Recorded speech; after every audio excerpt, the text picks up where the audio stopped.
नमस्कार दोस्तों। एक कहावत है और कहावत क्या है, वो ऑटो या ट्रक के पीछे लिखी गई लाइनें होती हैं जिससे मैं काफ़ी इंस्पायर होता हूँ। तो एक ऑटो के पीछे लिखा था कि दम है तो पास कर वरना बर्दाश्त कर। वो बर्दाश्त को बर्दाश्त लिखा था। तो वही स्थिति आजकल भारतीय राजनीति में है।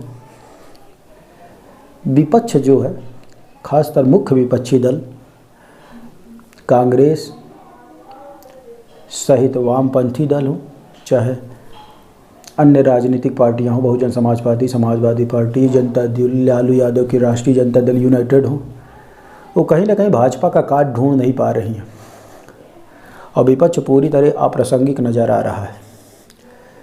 इसके पीछे कई सारे रीजन हो सकते हैं, लेकिन मोदी सरकार से जो मध्यम वर्ग है या नौकरी पेशा वर्ग है वो बहुत ज़्यादा असंतुष्ट है। कहीं ना कहीं भ्रष्टाचार पे लगाम लगी है। लोगों को काम करने के लिए प्रेशराइज किया जा रहा है। काम का नेचर जो है वो काफ़ी प्राइवेट सेक्टर से मिलता जुलता हो गया है सरकारी क्षेत्र का। तो प्राइवेट आदमी तो ये कह रहे हैं, ख़ास तौर से मास्टर लोग, कि भैया इस सरकार तो हटानी पड़ेगी। यूपी में योगी सरकार को लेकर के उनका ये कहना है।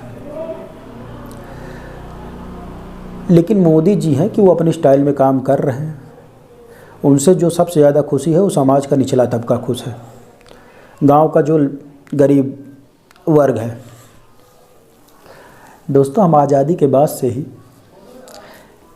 ढेर सारी सरकारें बनी, लेकिन जो गरीब आदमी रहा एक्चुअल में क्या हुआ, उसका आर्थिक उत्थान नहीं हुआ। गांव का किसान हो गया, खेतों में काम करने वाले किसानों के साथ जो लेबर हैं, SC ST सब नीचे शेड्यूल कास्ट के लोग, गरीब लोग जो होते हैं वो हो गए। जो आपका ये जूता पॉलिश करने का काम करने वाले चर्मकार हो गए, लेबर मजदूर हो गए जो काम करते हैं, लकड़ी का काम करने वाले, रिक्शा चलाने वाले, कबाड़ बिनने वाले,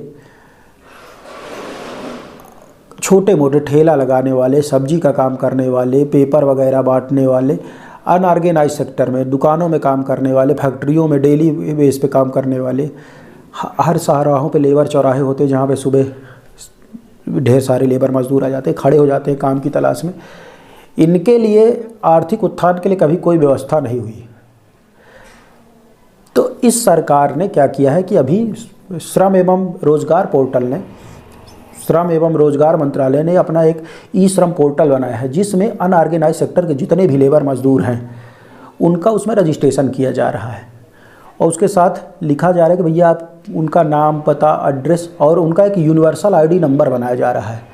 और एक उनसे कुशलता पूछ रहे, भैया आप बढ़ई हो कि आप लेबर मिस्त्री हो, बिल्डिंग बनाने का कंस्ट्रक्शन का काम करते हो, प्लम्बर हो, बिजली मिस्त्री हो, या जो भी आप काम करते हो जिस मामले में स्किल्ड हो, वो भी लिया जा रहा है। अब इसके माध्यम से सरकार की कोशिश है कि इन लोगों को जहां जॉब की ज़रूरत हो तो जॉब के माध्यम से, जॉब जिन कंपनियों की इनके रिक्वायरमेंट हो उनसे इनको दोनों को मिलाया जाए इस प्लेटफॉर्म के जरिए। लगभग देश में 40 से 42 करोड़ लोग अनऑर्गेनाइज सेक्टर के मजदूर हैं। लगभग 7-7.5 करोड़ लोगों का ई-श्रम पोर्टल पे लोगों ने रजिस्ट्रेशन करवाया है। तो अब ये 40 करोड़ तक हो जाएगा। तो इसके बाद सरकार की योजना है कि इन लोगों को सारी जो सरकारी की सोशल सेक्टर की जितनी भी स्कीम है उससे इन लोगों को जोड़ दिया जाए।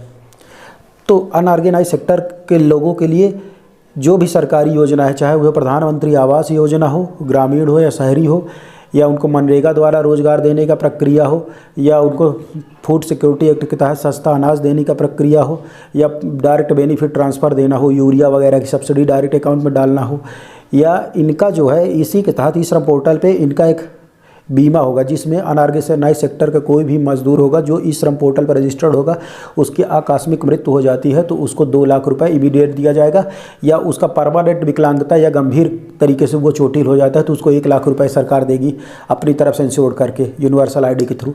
और इसके अलावा जितनी भी सरकारी योजनाएं हैं उसमें इनको सबसे पहले प्राथमिकता दी जाएगी। जैसे सरकार ने जनधन खाता खोला था तो उसी का फ़ायदा ये हुआ कि डायरेक्ट किसान हो गए उनको 6,000 दिया जा रहा है, या महिलाओं को 5,500 रुपये प्रति माह दिया गया, वृद्धाओं को पेंशन दी जा रही, 60 से ऊपर साल की जो महिलाएं हैं उनको पेंशन दी जा रही है। अब बुजुर्ग लोग हैं उनको भी वृद्धावस्था पेंशन वगैरह दी जा रही है नेशनल सोशल असिस्टेंट प्रोग्राम के तहत। तो सरकार ये बहुत बड़ा काम कर रही है। अगर ये 40 से 42 हज़ार लोग जो वाकई मार्जिनलाइज्ड हैं, तो इनके लिए अगर एक बार डाटाबेस तैयार होगा तो सरकार जो है इन तक जो भी सरकारी योजनाएं होंगी बिना ह्यूमन इंटरफियरेंस के, जहाँ पे आदमी का इन्वॉल्वमेंट होता है, जहाँ पे लोग आ जाते हैं वहाँ पे करप्शन और भ्रष्टाचार की गुंजाइश हो जाती है। तो डिजिटल इंडिया प्रोग्राम के तहत सरकार यही चाह रही है कि जितने लोगों का जितना इंटरफियरेंस बीच से हटा दिया और लोगों डायरेक्ट जो उचित लाभार्थी हैं उसके तक डायरेक्ट योजना का प्रॉफिट पहुँचे। तो कहीं ना कहीं ये लोगों के आर्थिक उत्थान में ये बेहतर तरीके से पहुँच सुनिश्चित करेगा। और तो मैंने जो कहा था कि दम है तो बर्दाश्त कर, क्षेत्रीय दल जो हैं जो जात विशेष की राजनीति करते हैं, निचलों पिछड़ों की जो राजनीति करने वाले दल हैं, अब कहीं ना कहीं उनके बीच में और ये जो भारतीय जनता पार्टी या मोदी सरकार जो उनके बेनिफिट के लिए काम कर रही है उससे अल्टीमेट जनता का ही फ़ायदा होगा। क्योंकि अगर आप जनता के लिए काम करोगे तो जनता आपको वोट देगी। अब जनता ब्लैकमेल होने वाली नहीं है। तो कहीं ना कहीं जो धर्म और जाति की पॉलिटिक्स है इससे हट करके अगर हमें समाज को आर्थिक न्याय उपलब्ध कराना है तो हमें अपने लिए विकास को मेन एजेंडे में रखना पड़ेगा कि किस सरकार ने हमारे लिए घर बनाया, किसने जल दिया, किसने शौचालय बनवाए, किसने सड़क बनवाई, कहाँ से ज़्यादा रोज़गार मिल रहा है। तो ये जो डाटा कलेक्शन हो रहा है, डाटा कलेक्शन के माध्यम से सरकार को कोई भी पॉलिसी बनाने में बहुत सहूलियत होगी और बहुत आसानी होगी। और रहा बात प्रासंगिकता का, तो राजनीति में वही प्रासंगिक होगा जो काम करेगा।